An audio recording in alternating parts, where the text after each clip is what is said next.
Bismillahirrahmanirrahim. Pun cekap. Ya.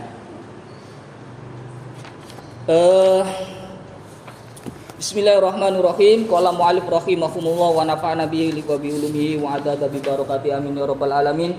Ustaz yang dimuliakan oleh Allah, ringkasan nggih.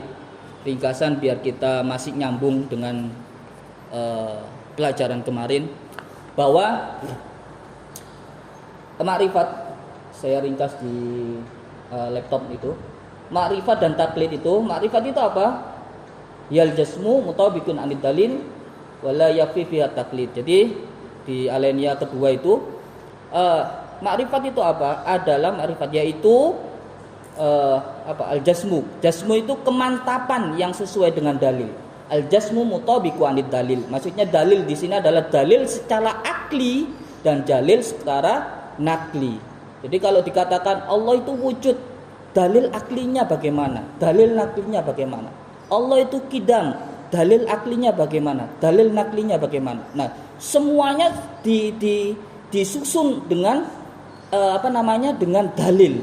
Enggak boleh orang itu bilang bahwa Allah wujud. Kenapa wujud? Ya, Aqidatul Awam bilang seperti itu. Atau guruku ngomong seperti itu. Kenapa sifatnya Allah 20?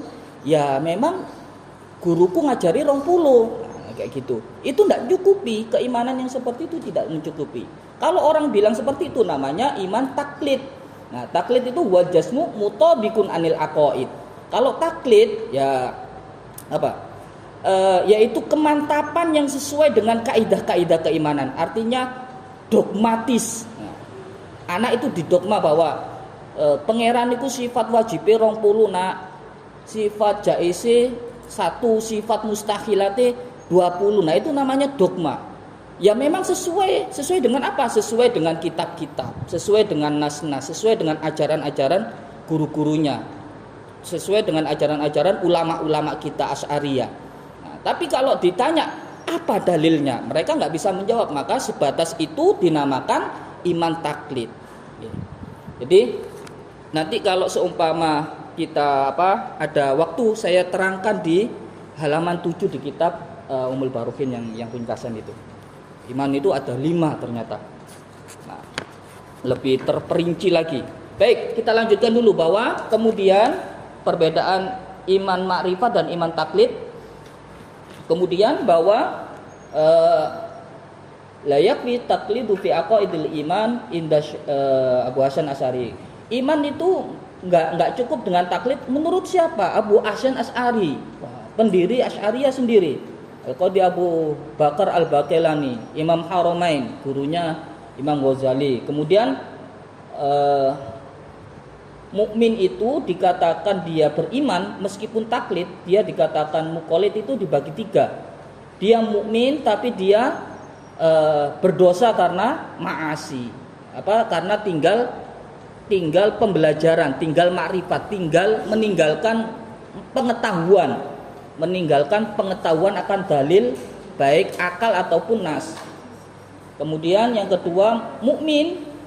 Dia mukmin tapi tidak berdosa manakala dia bukan ahlinya ilmu, orang awam, orang katakanlah orang abangan lah. Wis ngerti sifat 20 nih Gusti Allah itu wis bagus. Nah, yang seperti itu dia tidak punya kesempatan belajar, tidak ada kemampuan untuk belajar. Dia dikatakan mukmin dan tidak dikatakan berdosa. Tapi ada juga yang dikatakan yang nomor 3 itu ghairu mukmin aslan. Dia dikatakan seutuhnya bukan orang yang mukmin kalau cuma taklid. Nah, tuh sampai ada pendapat-pendapat yang seperti itu. Oke. Lanjut. Melanjutkan kajian yang kemarin, langsung ke alinea ke berapa ini? 233 Ibnu Arabi. Pendapatnya Ibnu Al-Arabi. Kemarin sudah dijelaskan bahwa Ibnu Al-Arabi ada alnya itu berbeda dengan Ibnu Arabi. Kalau Ibnu Al-Arabi ada buatan keterangannya di situ. Oh, enggak ada ya. Kalau Ibnu Al-Arabi pakai al, itu ulama mufassirin juga termasuk imam-imam akidah Asy'ariyah. Intinya itu ulama kita gitu loh. Kalau Ibnu Al-Arabi pakai al itu ulama kita. Tapi kalau Ibnu Arabi itu masuk dalam akidah-akidah tauhid filsafi. Tauhid filsafi itu tidak bisa diterima dalam Asy'ariyah. Tauhid filsafi itu harus kita tinggalkan. Kenapa? Karena nanti di tauhid filsafi itu membahas tentang apa kemarin saya katakan? Tauhid filsafi itu membahas tentang wahdatul wujud. Nah, tentang wahdatul wujud. Di antara kesalahan fatal dari tauhid filsafi, satu, bahwa wujudnya alam itu adalah partisi dari wujudnya Allah. Nah, itu sudah masuk kategori pemahaman tentang wahdatul wujud.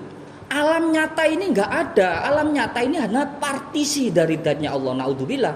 Bahwa kalau dipahami seperti itu, ada dzatnya Allah yang maksiat, ada dzatnya Allah yang mabuk-mabukan, ada dzatnya Allah yang seperti itu. Kita enggak boleh meyakini hal seperti itu. Atau seperti ini. Ini banyak sekali kalau kita katakan tauhid filsafi itu salah. Kenapa? Di antara Ibnu Arabi itu punya pandangan, di kitab Futuhatnya itu punya pandangan iblis itu menurut kita berdosa enggak? Iblis itu kan dikatakan fasajadu gimana ayatnya? Fasajadu li adama illa iblis aba wastakbar, kan gitu. Menurut pandangan kita dan mayoritas pendapat bahwa iblis itu berdosa atau membangkang atau maksiat atau kafir gitu. Membangkang kan aba wastakbar, dia membangkang dan kafir. Tapi menurut pendapat seperti Ibnu Arabi, pendapat-pendapat tauhid filsafi, dikatakan bahwa iblis ini nggak berdosa. Iblis ini bahwa murni sekali tauhidnya. Dia nggak mau nggak mau sujud sama Adam karena dia maunya sujud sama Allah. Nah, itu pemahaman yang salah. Meskipun toh kalau secara nalar ya, kalau akal-akalan nalar, koyok bener ya bahwa ono iblis gak gelem sujud nang Adam, krono dhek geleme sujud nang pangeran. Kayak bener. Padahal dalam nas-nas yang ada bahwa memang iblis ini ya terlaknat gitu loh. Memang iblis ini dilaknat dan memang aba wastakbar, sombong, membangkang dan wastakbar. Nah, terus banyak sekali kekeliruan atau kesesatan tauhid filsafi. Akhirnya apa? Ahli sunnah wal jamaah tidak bisa menerima tauhidnya Ibnu Arabi. Maka Imam Ibnu Arabi tanpa al, Imam Ibnu Arabi juga Syahrawardi, juga siapa lagi? Al-Hallaj, itu keimanannya, ngapunten nggih, kita bahas fan keilmuan tauhidnya tidak bisa dikatakan sebagai iman Asy'ariyah, karena Imam Asy'ariyah tidak dibangun seperti itu. Kalau seumpama pendapat tentang ketasawufannya, tentang fikihnya boleh kita ambil, tapi dalam hal tauhidnya kita tidak boleh mengambil dari orang-orang yang berpaham tauhid filsafi. Makanya di aswaja kita, di ke-NU-an kita itu diberi bekal bahwa tauhid kita itu mengikuti Imam Abu Hasan Asy'ari dan Imam Abu Mansur Al-Maturidi, atau sepecah-pecahannya mereka. Nah, apa sih bedanya Abu Hasan Asy'ari sama Abu Mansur Al-Maturidi? Nah, kan kita kan selama ini iman kita ngikuti Asy'ari, Al-Maturidi, tapi kita nggak pernah tahu perbedaan keduanya, kan gitu. Nah, nanti dengan belajar seperti ini kita akhirnya tahu apa sih beda tipis tapi tetap dalam koridor ahli sunnah wal jamaah yang kita pelajari. Ada perbedaannya. Nanti di wujud nanti baru ketahuan apa perbedaan dari keduanya. Baik, kita lanjut lagi. Jadi menurut Ibnu Arabi, pendapat bahwa Allah itu dapat diyakini dengan taklid itu adalah pendapatnya ahli bid'ah. Wong-wong sing ngomong wis sing penting iman, gak usah detail-detail, itu pendapatnya ahli bid'ah. Dan ucapan seperti itu pernah saya dengar sendiri. Belajar tauhid itu gak usah jeru-jeru. Nah, itu pendapat-pendapat ahli bid'ah. Nah, redaksinya bisa diketemukan di Al-Mutawasid, kitab Mutawasid membahas tentang i'tiqad. Kemudian alinea 2, 3, 4. Alinea keempat, apa sih definisi pemikiran itu? Nah, sementara definisi Rosem dari Nador, pemikiran itu apa? Ini. Wal fikru murattibun fi nafsi ala tariqi yaqdi ilal ilmi al-dhanni. Jadi adalah proses berpikir. Nah, ini perlu kita garis bawahi. Apa sih pemikiran itu? Kita ngomong harus didasari dengan pemikiran. Apa pemikiran? Proses berpikir yang teratur dalam hati berdasarkan metode yang dapat mengantarkan kepada keyakinan ataupun pada dugaan bagi pelakunya. Loh, iman kok pakai dugaan? Iya, nggak semua keimanan itu dijelaskan oleh dalil nakli. Nggak semua, saya katakan nggak semua. Jadi ulama kita ada, saya lupa, ilmu itu ada yang sudah paten dan tidak bisa berkembang. Contohnya ilmu tajwid, sudah paten, nggak ada perkembangan. Yang ada misalnya idhar halqi, idhar syafawi, terus ada idhar lainnya, nggak ada, sudah paten itu. Ada ilmu itu yang paten dan masih berkembang. Contohnya apa? Fikih. Zaman dulu nggak ada bayi tabung, sekarang ada bayi tabung. Zaman dulu nggak ada vaksin, sekarang ada vaksin. Nah, itu semuanya paten tapi masih berkembang. Sedangkan tauhid, ilmu yang belum paten dan masih berkembang. Artinya apa? Perdebatan itu masih terus berlanjut. Contoh, zaman dulu, zaman sebelum Asy'ariyah berkembang, zaman dulu itu semuanya bermadhab Mu'tazilah. Zaman sebelum Mu'tazilah semuanya berkembang bermadhab Jabariyah. Jadi semuanya berganti-ganti dan mungkin saja Asy'ariyah yang kita pelajari itu terus berkembang. Nyatanya apa? Nyatanya pemahaman tentang melihat Allah seperti yang dipelajari yang diajarkan Imam Fakhruddin Ar-Razi itu belum ada. Zaman dulu pemikiran itu belum ada, kan gitu. Tapi zaman Imam Fakhrur Razi itu pemikiran itu baru ditemukan. Oh iya, ternyata memang benar loh, bisa dinalar oleh logika dan sesuai dengan nas Al-Qur'an. Nah, itu namanya apa? Belum matang dan terus berkembang. Masih ada kemungkinan. Nah, dan pertanyaan-pertanyaan itu terus ada. Gitu loh. Maksudnya yang dinamakan dengan don. Don itu boleh dikatakan don itu boleh. Karena seperti apa? Don tentang melihat Allah. Nah, itu kan don. Naklinya tidak ada. Pernah ada keterangan bahwa Allah itu bisa dilihat bukan dengan mata, bahwa mata itu mekanisme itu nggak ada, baik di Al-Quran atau di nas hadisnya tidak ditemukan. Tapi don seperti itu ditemukan dengan pemikiran, bahwa pemikiran yang seperti itu sesuai dengan yang ada dalam nas Al-Quran, nas hadis. Nah, itulah yang dinamakan don. Nanti ada don itu yang bagaimana sih? Nah, kemudian mana tadi? Dugaan bagi pelaku. Yang dengannya ia mencari keyakinan dalam hal-hal yang bersifat keyakinan aqaid. Nah, ini tadi ya, bahwa melihat Allah itu begini nanti di surga. Itu adalah apa? Mencari keyakinan, mencari kebenaran bahwa aqaid ini bisa dirasio dengan akal, bisa ditemu dengan akal, gitu loh maksudnya. Kemudian atau mencari dugaan kuat dalam hal-hal yang bersifat dhonni, ya seperti itu tadi. Andaikan ilmu ini dapat diperoleh secara dzaruri, niscaya semua orang berakal dapat memahaminya. Ternyata apa? Enggak semua pendapat akidah di masyarakat itu Asy'ari. Ada orang pendapatnya Wahabi. Wahabi itu, ngapunten saya nggak bilang merek. Mungkin ada pendapat orang itu seperti Ibnu Taimiyah. Nah, Ibnu Taimiyah itu punya sifat, punya akidah mujassimah. Kalau dikatakan mujassimah mereka nggak mau. Tapi pendapat mereka itu tahayus. Yang kemarin ikut online mungkin saya gambarkan lagi. Tahayus itu apa? Tahayus itu mengambil tempat atau arah. pandangan Ibnu Taimiyah itu tahayus.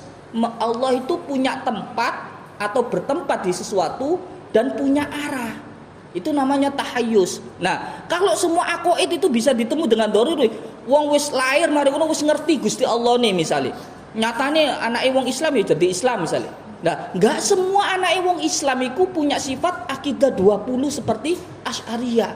Ternyata ya ada juga yang nyeleweng ke sifat-sifat tahayus seperti itu tadi. Ya subhanallah, disifati bahwa Allah itu punya wajah, disifati Allah itu duduk. Kalau Allah duduk berarti punya arah tertentu.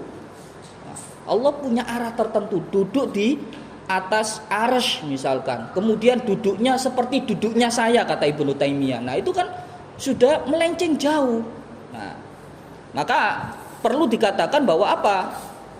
Adanya pemikiran itu untuk mencari kebenaran meskipun kadang bersifat dzon. Dzon itu di tingkatan ilmu itu ada yakin itu 100%, cocok dengan logika, cocok dengan naklinya. Logikanya benar, naklinya benar, itu namanya ilmu. Kemudian ada dzon itu 75%, cocok dengan akal manusia tapi tidak ditemukan misalkan, atau sedikit literatur dari dalil naklinya. Nah, itu dzon. Ada lagi syak itu tidak ditemu di aklinya, nggak ditemu di nasnya, nggak ditemu. Kemudian di bawah sendiri itu ada waham itu hanya dugaan-dugaan saja. Wis gak duwe dasar, gak duwe dalil, tapi yakin karo apa misalnya wit-witan itu pangeran, yakin nek misalnya apa patung-patung itu pangeran, nggak punya dasarnya, maksudnya nggak punya dasar secara pemikiran. Kenapa kok itu jadi Tuhan? Apa kok ikut disembah? Dinasnya juga ndak ada. Nah, itu namanya waham. Ya, seperti itu. Jadi dzon itu bisa dikatakan, bisa diikuti selama tidak bertentangan dengan dalil naklinya. Lanjut. Jadi tidak bisa diperoleh secara doruri, tidak bisa. Niscaya semua yang berakal dapat memahami, ternyata enggak semua. Atau dapat diperoleh secara ilham. Moro-moro topo, mari nguro arek iku dadi ngerti sifat 20. Ya enggak bisa. Meskipun toh ada misalnya ahli thariqah apa saudara? Yang misalnya itu uzlah lah atau apa, moro-moro dia paham akan sifat 20, nggak bisa tanpa adanya proses berpikir nazar itu nggak bisa, baik secara ilham, baik secara doruri, diperoleh secara ilham. Insya Allah Ta'ala meletakkan ilmu tersebut di setiap hati orang yang hidup. Nah, nyatanya nggak semua orang yang uzlah kemudian dapat ilham, dapat memahami ini juga tidak semua. Agar taklif benar-benar dihasilkan dengannya. Selain itu, sungguh ilham termasuk macam doruri yang sudah aku batalkan. Jadi salah satu atau satu-satunya orang itu bisa meningkat dari taklid ke makrifat secara ilmu, nggih. Makrifat secara ilmu. Satu-satunya apa? Ya satu-satunya dengan cara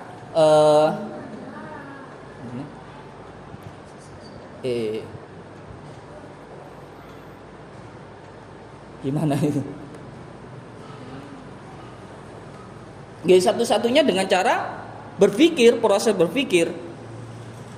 Kemudian alinea berikutnya, tidak sah dikatakan bahwa Allah Ta'ala dapat diyakini dengan taklid. Nah, ini tadi sudah dijelaskan bahwa Ibnu Arabi itu nggak mengatakan bahwa orang taklid itu Allah itu dicukupi dengan taklid saja, nggak bisa. Sebagaimana pendapat segolongan ahli bid'ah. Wong-wong ahli bid'ah itu ngomong wis sing penting iman sifat 20 cukup. Nggak cukup ternyata. Sebab apa sebabnya? Andaikan Allah dapat diyakini dengan taklid, niscaya pendapat salah seseorang yang ditakliti tidak lebih utama diikuti atau dipatuhi daripada selainnya. Nah, ini bingung. Jenengan pasti bingung kata-kata ini. Andaikan Allah dapat diyakini dengan taklid, nek aku iki taklid cukup, maka niscaya pendapat salah seseorang yang ditakliki, misalkan ada pendapat Asy'ari, ada pendapat Ibnu Taimiyah, maka tidak lebih utama diikuti atau dipatuhi. Nek ngono padha ae, melo Asy'ari padha, melo Ibnu Taimiyah padha, kan nyatanya enggak. Kita berpandangan bahwa Ibnu Taimiyah itu pemikirannya salah, meskipun kita tidak mengkafirkan, tapi salah. Nah, itu yang dimaksud.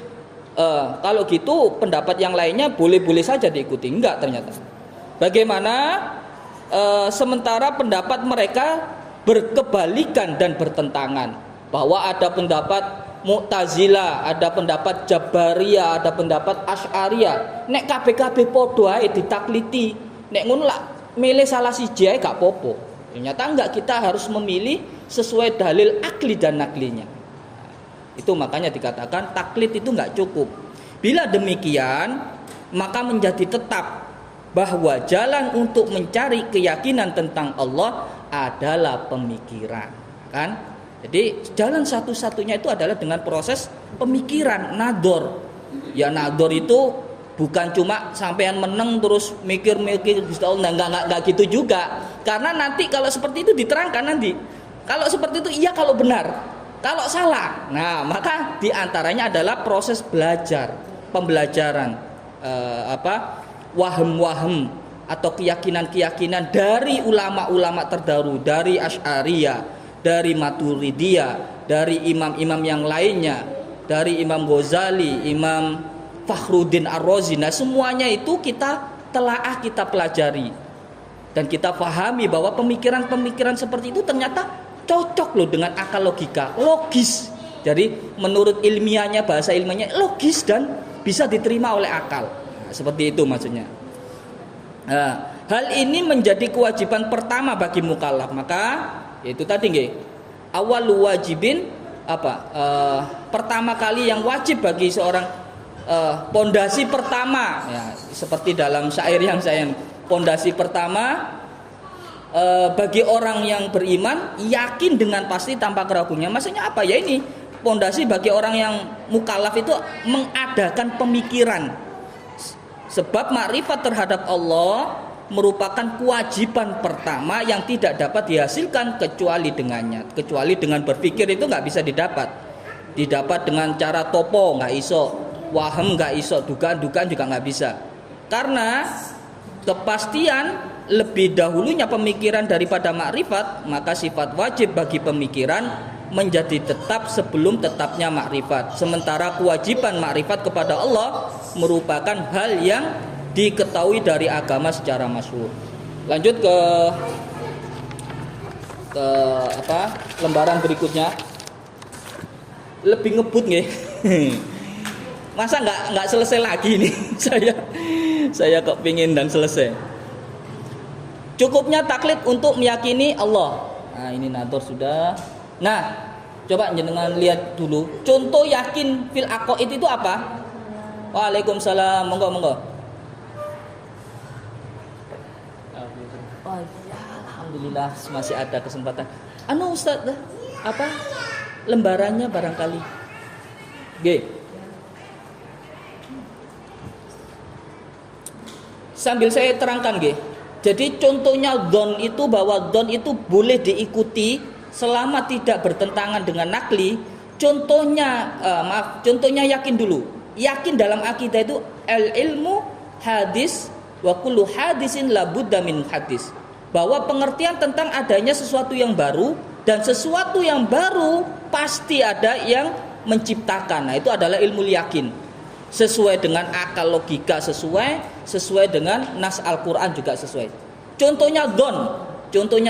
Ini dzon yang secara syar'i yang bisa kita pahami apa? Dzon dalam syar'i, perintahnya Allah itu aqimus shalah, dirikanlah salat. Enggak ada perintah as-sholatu wajibatun. Enggak ada perintah kata-kata salat itu wajib. Enggak ada kan?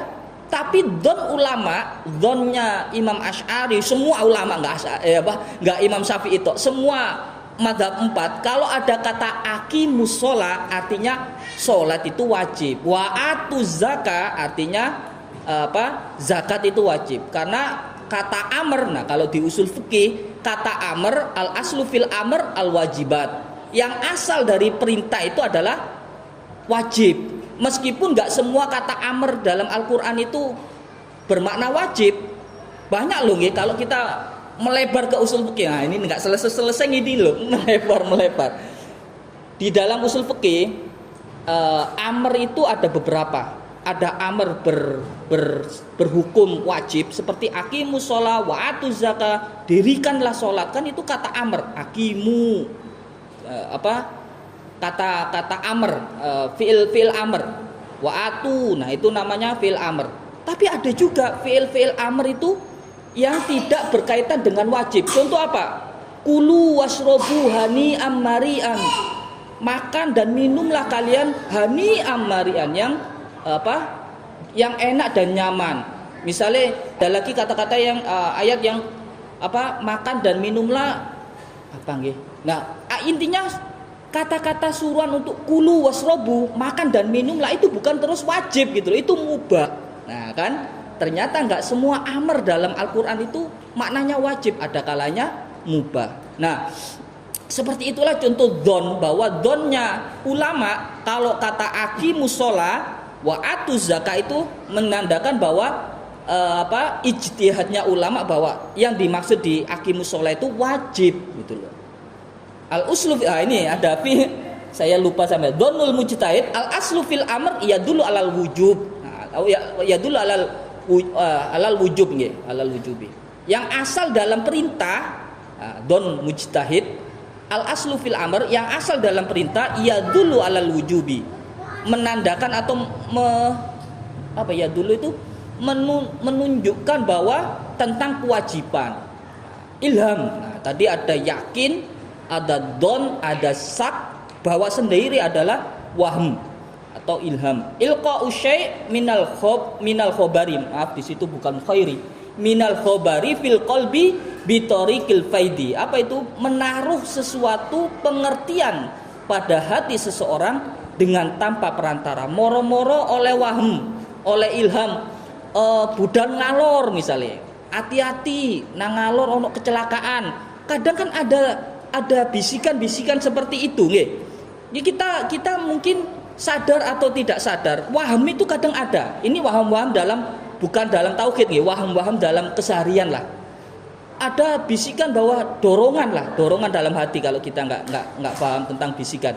Dorongan dalam hati, ojo budan ngalor kok kecelakaan, dan nyatanya ada kecelakaan beneran, itu kan waham. Tapi bisikan-bisikan seperti ini kita tidak tahu waham ini datangnya minas syaiton atau minal malaika. Wa ilhamal, kan ada doa Allahumma ini wa ilhaman malaikatil muqarrabin, dan ilham yang dari malaikat-malaikat muqarrabin. Tapi kita nggak pernah tahu ini waham ini datangnya dari setan apa datangnya dari malaikat. Maka nggak bisa, waham itu nggak bisa dijadikan sebagai akidah. Misalnya sampai moro-moro uzlah oleh waham bahwa sifatnya pangeran itu saiki sing wajib ku ono selikur, sifat sing nomor selikur begini. Nah itu kan waham. Mungkin benar, mungkin salah. Artinya apa? Bahwa waham-waham seperti itu tidak luput dari keraguan. Isok salah, isok benar. Maka yang terbaik adalah mengadakan nador agar mencapai, kalau nggak yakin ya kita ikuti don, tapi kita tinggalkan syak dan waham. Itu nih maksudnya. Kemudian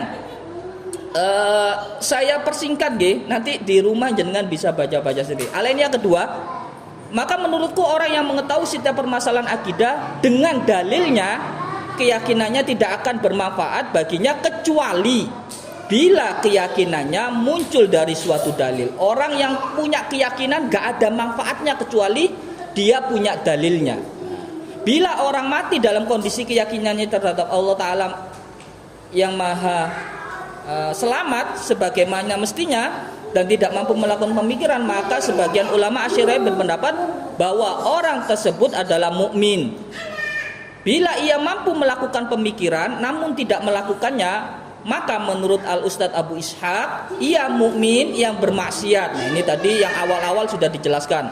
Sebab Kenapa dikatakan maksiat? Sebab tidak melakukan penalaran, tidak melakukan pemikiran, nggak belajar, nggak memperdalam. Yang mana pendapat ini dibangun pada ajaran Syekh Abu Hasan Asy'ari. Jadi wong taklid sing nganggep bahwa iman iku 20, mulai wujud sampai yang terakhir, bahwa sifat mustahilnya 20, sifat jaiznya 1. Orang-orang seperti itu iman. Menurut pandangan Asy'ari, orang seperti itu iman. Itu nomor 27, penalaran pemikiran bukan syarat sah iman. Coba jenengan pahami. Pemikiran, penalaran itu bukan syarat sah iman. Imannya sah tanpa adanya pemikiran gitu loh maksudnya. Namun hanya merupakan syarat keluar dari dosa karena tidak melakukannya. Namun kalau adanya kita pemikiran, adanya proses belajar, kemudian jadi tahu angkat dan dalilnya, maka kita tidak berdosa. Imannya iman yang sempurna gitu maksudnya. Itu diambil dari Ad-Dasuki. Dasuki, Hasyiatud Dasuki ala Umul Barokin. Keterangan lanjutan di Dasukinya. Adapun pernyataan Abu Ishaq bahwa orang tersebut mukmin bila tidak melakukan penalaran dan mati, maka jelas sebenarnya insya Allah. Sedangkan pernyataan bahwa ia mukmin beserta mampu melakukan pemikiran namun tidak melakukannya, maka menurutku dalam hal ini perlu pemikiran lebih lanjut dan sekarang aku tidak meyakini kebenarannya. Dikatakan bahwa gini, nek wong iku wis melakukan pemikiran kemudian mati berarti iman. Nek wong iku belum melakukan pemikiran sedangkan dia iman, iman dulu terus nggak melakukan pemikiran kemudian mati dia nggak iman. Nah itu disangkal gitu. Nah ini bila disangkal Anda telah mewajibkan pemikiran sebelum keimanan sesuai makna ucapan Anda. Jadi menurut Imam Ibnu Arabi, ini masih pendapatnya Imam Ibnu Arabi. Gini, menurut Abu Ishaq itu iman itu nggak sah sampai dia melakukan pemikiran. Saya rapel nggih, mulai bila disangkal sampai ke demikian pernyataan Ibnu Arabi. Ini nanti bisa jenengan baca sendiri biar lebih singkat. Ada kata bila disangkal sampai demikian pernyataan Ibnu Arabi gini. Menurut ulama sebelumnya, sebelum Ibnu Al-Arabi ini ada ulama namanya Abu Ishaq. Abu Ishaq ini mensyaratkan begini, wong iku sadurunge iman kudu mikir dhisik. Dadi nek wong kate syahadat, awakmu wis belajar Umul Barohin durung? Awakmu wis ngaji Aqidatul Awam durung? Nek awakmu durung ngaji, imanmu iku gak sah lho. Nah, menurutnya seperti itu. Nek awakmu mati kok durung belajar gak sah. Tapi nek awakmu wis belajar kemudian baru awakmu dituntut syahadat. Menurutnya seperti itu. Nah, disangkal sama Ibnu Al-Arabi, nek ngono, nek misale ana wong dia ini hidup di Amerika atau di kutub utara lah, sing gak ana wong Islam. Kemudian dikatakan begini, aku nek ngono sik tak mikir sik ae. Mikirnya sampai kapan nek ngono? Nek dia imannya itu ditolak dulu sebelum belajar, maka sampai kapan? Nek wong iki keburu mati, terus gimana keimanannya? Itu menjadi dilema bahwa pemikiran seperti itu tidak benar, gitu loh. Maka ini disangkal sama Ibnu Arabi bahwa iman itu sah tanpa adanya pemikiran dahulu. Dan iman itu sah dan sempurna ketika iman dilanjutkan dengan pemikiran. Paham nggih? Nah, pendapat yang dulu itu pemikiran dulu baru iman. Itu yang sah. Kalau iman kemudian itu enggak sah. Maksudnya gitu loh, paham nggih? Paham nggih? Nah, ya itu proses berpikir kita seperti ini untuk memahami kitab ini. Jadi disangkal yang benar itu imano dulu baru ada proses pemikiran. Kalaupun kamu iman kemudian awakmu mati tanpa ada proses, awakmu iku wis iman ngono lho. Meskipun toh dari satu pandangan bahwa kamu bermaksiat karena meninggalkan proses berpikir. Tapi nek awakmu iman wis syahadat, kemudian belajar Umul Barohin, mengadakan kajian, mengadakan proses berpikir, memahami dalil akli dan naklinya, itu namanya iman ma'rifat. Nah, gitu maksudnya secara singkat. Ye. Baik, saya lanjut langsung kembali ke keterangannya Imam Dasuki apa? Demikian pernyataan Ibnu Arabi. Tapi ini nanti masih disangkal. Yang merupakan pendapatnya bagus, namun dimuskilkan dengan konsekuensi apa? Bahwa seorang muqallid tidak berstatus mukmin. Nek dikatakan muqallid itu gak mukmin sebab pendapat tersebut berkonsekuensi mengkafirkan mayoritas muslim awam. Ini padahal mereka adalah mayoritas umul ijabah. Wong-wong sing nyembah nang Gusti Allah gitu loh, mengikuti perintahnya Allah itu umul ijabah. Hal ini mencemari fakta yang telah diketahui, yaitu sungguh Sayyiduna wa Nabiyuna Muhammad sallallahu alaihi wasallam adalah nabi yang paling banyak pengikutnya. Dan telah ada hadis yang menyatakan bahwa umatnya yang mulia merupakan 2/3 penghuni surga. Nah, itu ahlil jannati isruna wa mi'atin sofin samanuna minha min hadhil ummah wa arba'una min syairil ummah. Jadi ada hadis yang berbunyi bahwa semua umatnya Nabi Muhammad ini nanti yang paling banyak 2/3 dari penduduk surga. Kemuskilan itu dapat dijawab dengan jawaban sungguh yang dimaksud dengan dalil yang wajib. Dalil yang wajib itu diketahui oleh seluruh mukallaf adalah apa? Dalil ijmali. Jadi gini, menurut Ibnu Al-Arabi bahwa orang itu iman mengadakan pemikiran dan secara mendetail seperti ilmu ahli mutakallim. Wong iku kudu faham betul apa yang diyakini, baik secara dalil akli dan seperinciannya.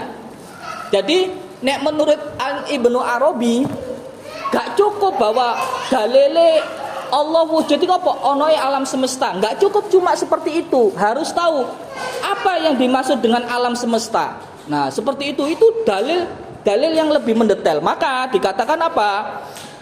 Mukallaf sah dan itu sempurna, sudah dikatakan sempurna imannya. Dikatakan imal ma'rifat adalah orang yang sudah tahu dalil ijmali. Wis cukup nek gawene umat-umat kayo dhewe iki cukup bahwa Allah iku wujud, dalile wujud secara akli adanya alam, dalile wujud secara nakli bahwa qul huwallahu ahad. Nah, seperti itu sudah cukup menurut Imam Sanusi. Nah, ini yang membedakan sedikit dengan Ibnul Arabi tadi. Nek Ibnul Arabi harus secara mendetail, enggak cuma dalil ijmali, tapi dalil tafsili secara terperinci. Nah, tapi menurut Imam Dasuki cukup dalil ijmalinya saja, dalil garis besarnya saja apa? Dalilnya bahwa Allah itu wujud, adanya alam semesta. Nah, itu sudah cukup menurut Imam Dasuki yang pada umumnya menghasilkan keyakinan dan penerimaan hati atas akidah-akidah keimanan.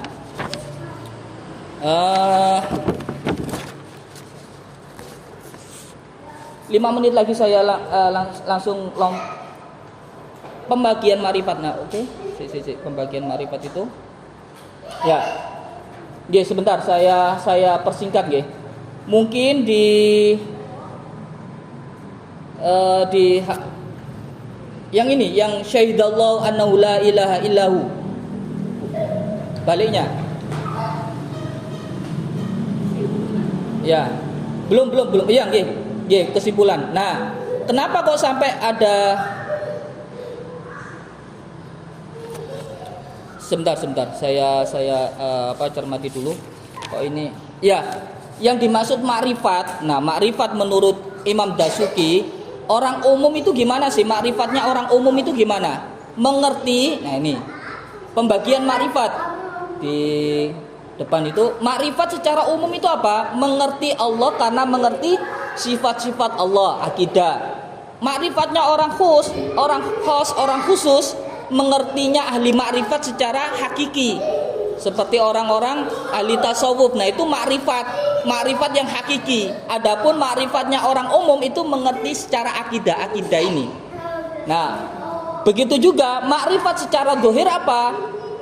ya'rifu anallahu wajibul wujud wa mustahilul adamu. Makrifatnya akidahnya, makrifat zahir itu apa?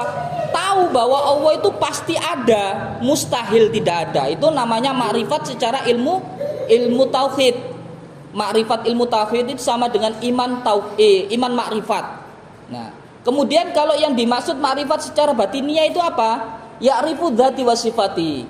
Mengerti Allah secara zat dan sifatnya. Artinya inkisaf. Inkisaf itu apa? Terbukanya tabir. Inkisaf itu mukasyafa. Inkisaf itu dari kata mukasyafa, terbukanya tabir. Jadi kalau yang dikatakan makrifatnya batin itu mukasyafa, tapi kalau makrifatnya zahir itu pemikiran kita itu tahu bahwa Allah itu pasti ada dan mustahil tidak ada. Itu namanya makrifat. Kemudian saya cukupi sampai kesimpulan agar kita bisa diskusi sebentar. Kesimpulannya apa? Hati-hati dalam segala permasalahan merupakan langkah terbaik yang ditempuh orang berakal, apalagi terkait keimanan yang merupakan modal utama manusia, yang di atasnya semua kebaikan dibangun. Bagaimana orang berhimma rela menempuh jalan taklid? Nggak mungkin orang punya himma terus wis taklid aja, nggak mungkin. Yang masih diperselisihkan dan memperkeruh akidahnya, meninggalkan makrifat dan belajar melakukan pemikiran yang benar yang dapat menghindarkannya dari segala kekhawatiran. Kemudian dengan mencapai derajat ulama yang masuk dalam makna firman Allah, syahidallahu annahu la ilaha illahu wal malaikatu wa ulul ilmi qa'iman bil qist. Allah menjelaskan sungguh tiada Tuhan yang berhak disembah kecuali Dia yang maha menegakkan keadilan, malaikat dan orang-orang yang berpengetahuan pun mengakuinya. Nah, akhirnya apa? Katanya Imam Ad-Dasuki, hati-hati yo awakmu nek belajar krono nek awakmu salah gurune, pemahamannya jadi salah. Nanti jenengan baca sebelum-sebelumnya. Nanti ringkasnya seperti itu. Makanya kemudian setelah syahidallah itu ada kata-kata seperti ini.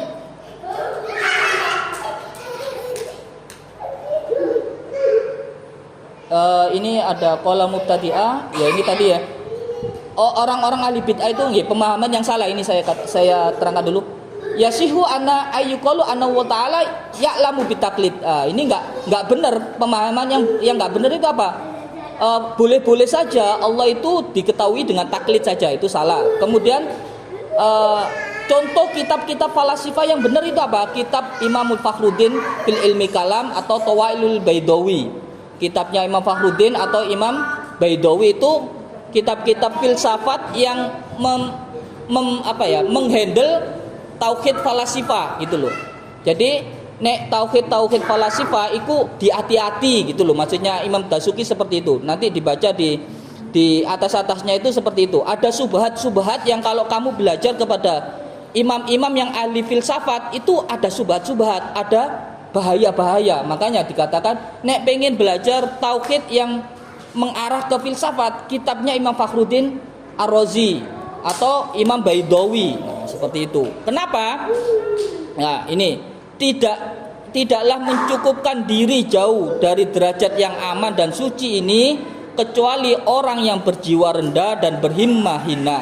Namun demikian, pertama kali wajib bagi orang berakal untuk mempertimbangkan orang yang mengajarinya secara benar ilmu akidah keimanan ini. Wis hati-hatiin awakmu golek guru. Nah, cara gampangi begitu. Dan memilihnya untuk dijadikan guru. Nah, maka dari para imam yang oleh Allah dikokohkan dengan cahaya hati. Nah, ini.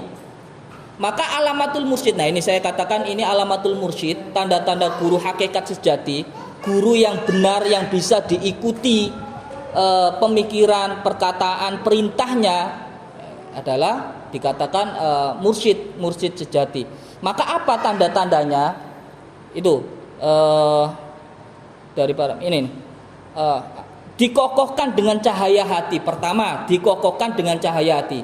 Muayyidun minallahi binuril basiro. Muayyadun binuril basiro. Saya katakan kalau ringkasnya muayyadun binuril basiro. Apa? Dirinya dikokohkan dengan pandangan nur ruhani. Nah, orang-orang mursyid sejati itu biasanya dan itu pasti punya nurul basiro, Apa sih nurul basiro itu?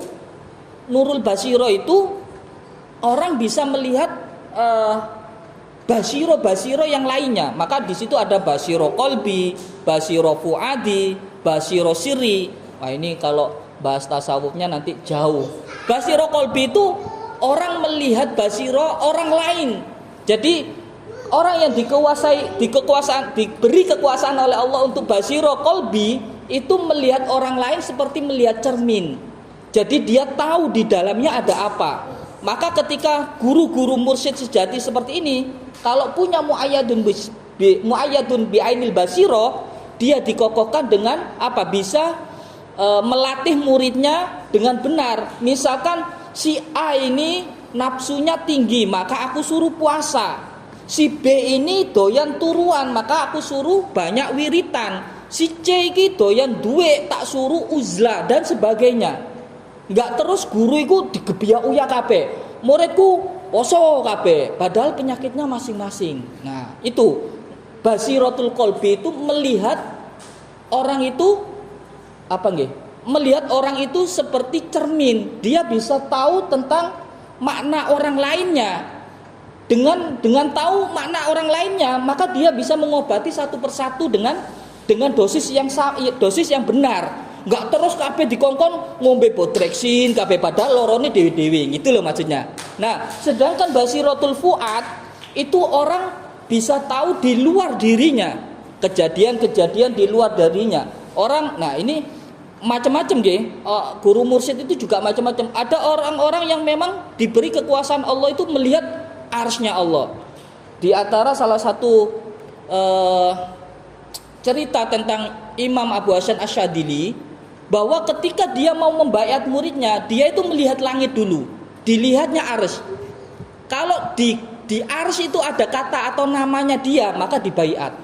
Kalau dilihat di arsy, di Lauhul Mahfuz nggak ada nama muridnya, maka dia nggak mau membaiat. Maka keistimewaan Abu Hasan Asy'ari itu, dia tahu murid dari awal sampai akhir zaman. Maka ketika waktu itu dia mau membaiat muridnya, dia melihat ada nggak namanya di situ. Nah, itu keistimewaan yang Allah berikan kepada alamatul mursyid yang sejati. Muayyadun binuril basiro. Kemudian basiratus syir saya nggak bisa menjelaskan. Ngapunten. Basiratus syir itu saya nggak bisa menjelaskan. Kenapa? Ya syir. Gimana gitu? Hanya wali yang bisa menjelaskan basiratus. Karena gini, innallaha syirrun. Allah itu punya syir. La ya'riful nabiyyu. Allah itu punya syir yang bahkan nabinya itu nggak bisa mengetahui. Wan nabiyyu syir la ya'rifunal ulama. Nabi pun punya syir yang ulama sendiri nggak bisa mengetahui syirnya nabi. Wal ulama usyirrun la ya'rifunal awam. Ulama sendiri punya syir yang orang awam nggak akan tahu. Nah, seperti itu. Nah, Allah itu memberikan syir-syirnya kepada siapa saja yang dikehendaki. Karena saya nggak dikehendaki, mungkin saya belum tahu. Padahal sebenarnya kalau guru saya menerangkan ini indah sekali, tapi saya nggak bisa menerangkan lebih daripada ini. Ngapunten. Jadi kalau basiratus syir saya lompati. Saya daripada saya ngomong yang nggak saya ketahui, sudah saya angkat tangan. Kemudian tanda yang kedua dari mursyid sejati adalah zahidun anid dunya. Singkatnya seperti itu. Yang kalau ditulis zahidun biqulubihim fil arodi, zahidun anid dunya. Mursyid sejati, guru-guru yang memang hakiki yang bisa kita ikuti adalah orang-orang itu adalah zahidun anid dunya. Hatinya itu zuhud kepada dunia. Hatinya nggih, hatinya, bukan fisiknya. Karena kita tahu Syekh Abdul Qadir Al-Jailani, bahkan Syekh Abu Hasan Asy'ari,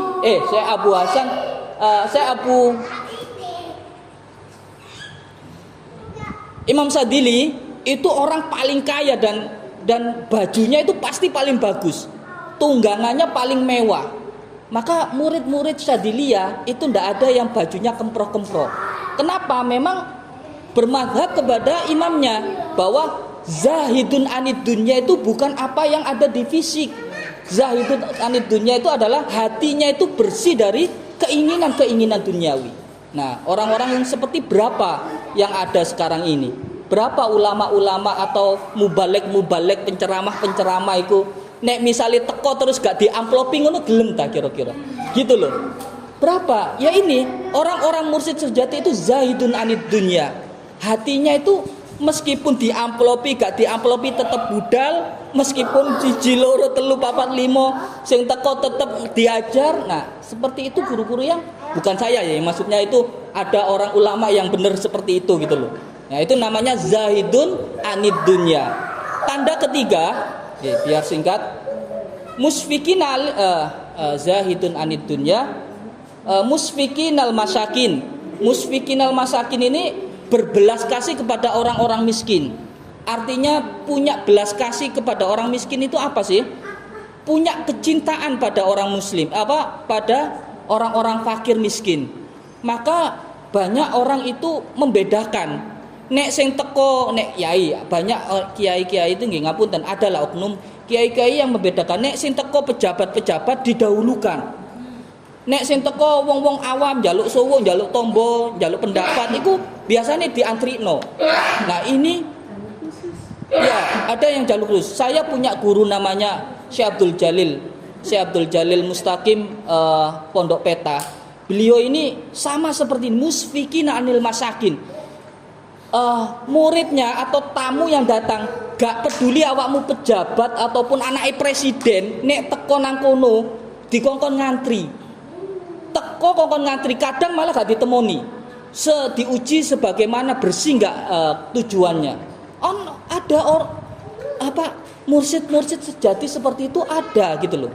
Bahwa musfikina anil masakin, cinta kepada orang-orang miskin. Kemudian ruhama di sini dikatakan ru'afa'u ala du'afa'il mu'minin.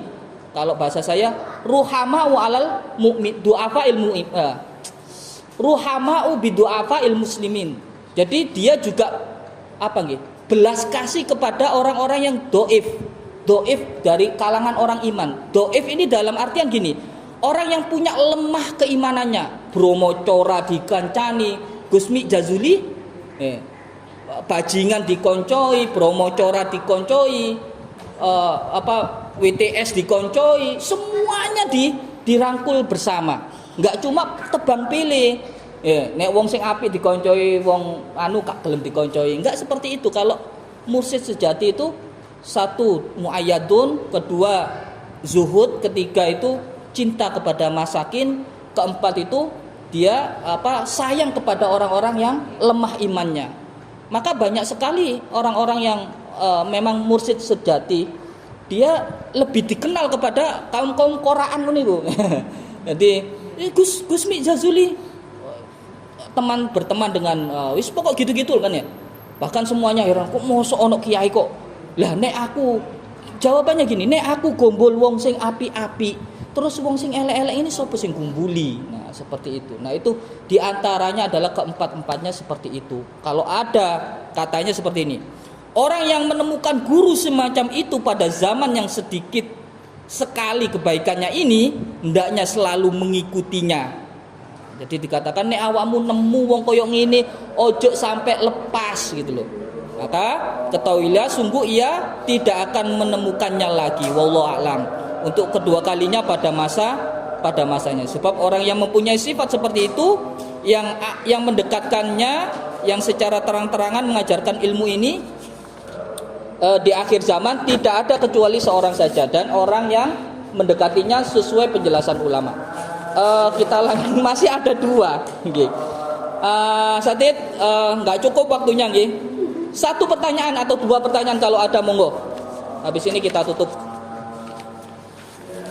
Tentang ini barangkali mursyid atau ada yang lain, monggo. Nggih.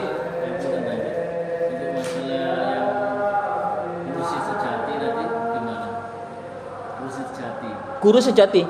Iya, guru sejati itu maksudnya mursyid sejati. Maaf nggih. Mungkin guru sejati dari pandangan jenengan itu kata-kata dari kejawen mungkin. Ngeten ta? Kalau dalam pandangan ini, dalam pandangan tauhid, ini sudah tauhid jurus-jurus ke tasawuf. Guru sejati itu ini pasti alamatnya 4. Minimal. Nek wong iku gak muayyadun binuril basiro, gak zahidun anid dunya, gak musfikinal masakin, atau salah satunya hilang, dia belum dikatakan guru sejati. Dia itu muayyadun binuri basir. Ustaz, guru kiki awas Ustaz, ngerti nih aku kate celaka, awas ojo budal. Gak budal temenan Ustaz, tapi seneng duwe Ustaz. Nek gak diamplopi ngono, gak mesem Ustaz. Nah, itu namanya bukan guru sejati gitu loh. Guru sejati itu minimal 4 ini. Dia itu punya muayyadun binuril basiro, zahidun anid dunya, rohimul bil masakin, rohimul bid du'afail mu'minin.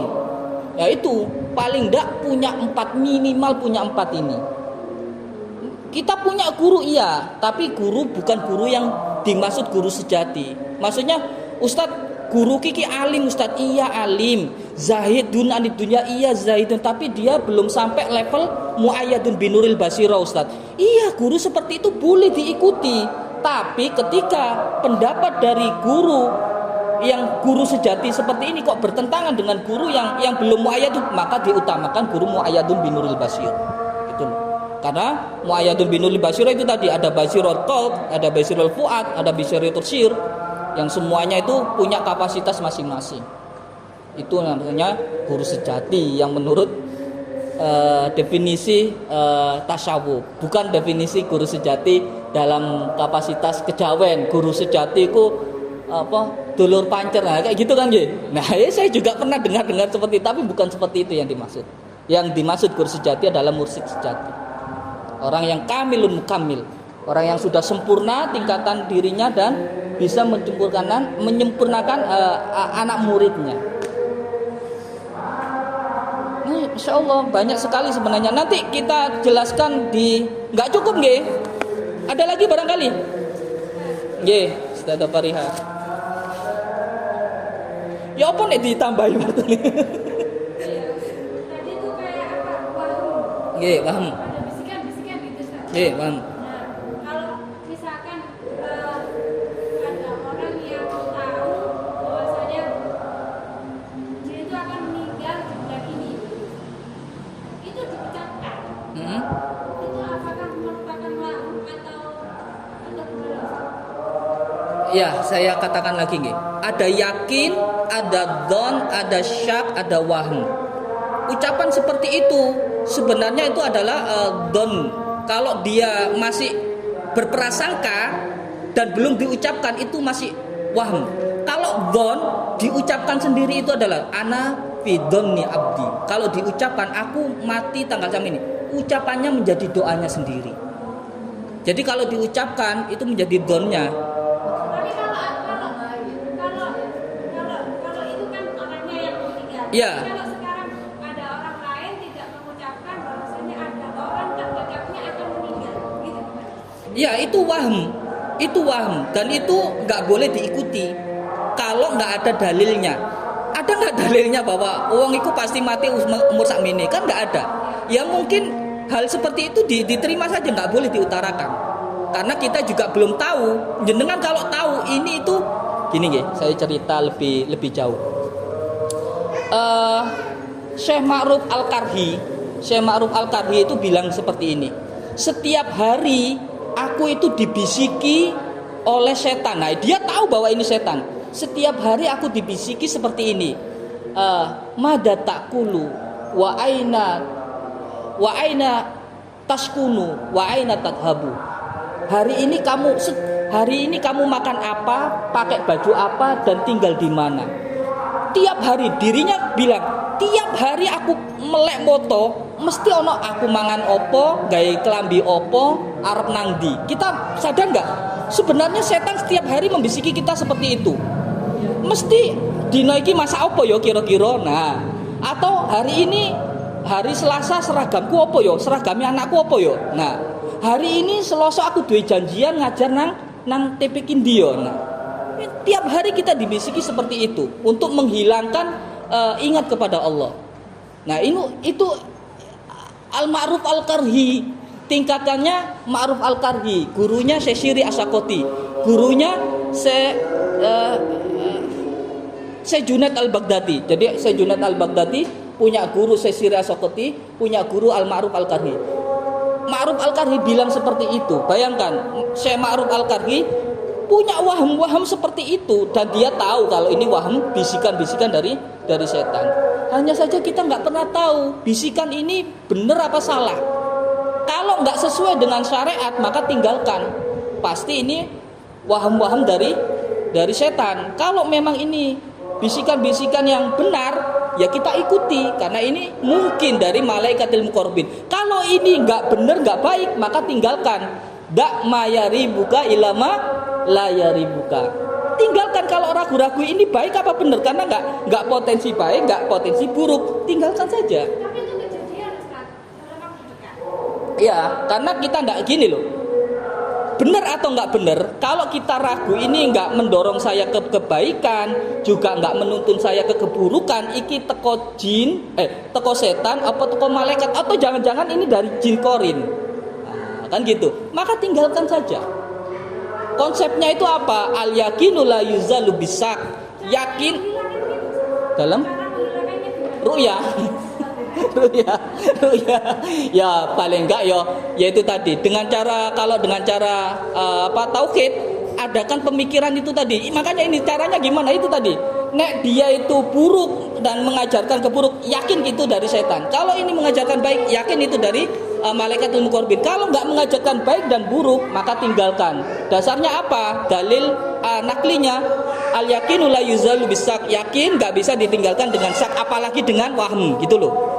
Kemudian dalil yang kedua, dak ma yaribuka ila ma la yaribuka. Tinggalkan yang ragu-ragu ini. Ya, kalau ini ragu-ragu, kita nggak tahu ini baik atau buruk, ini dari jin atau dari malaikat, kita tinggalkan. Aman, selamat wis. Gitu. Meskipun terjadi loh ya, bener kan.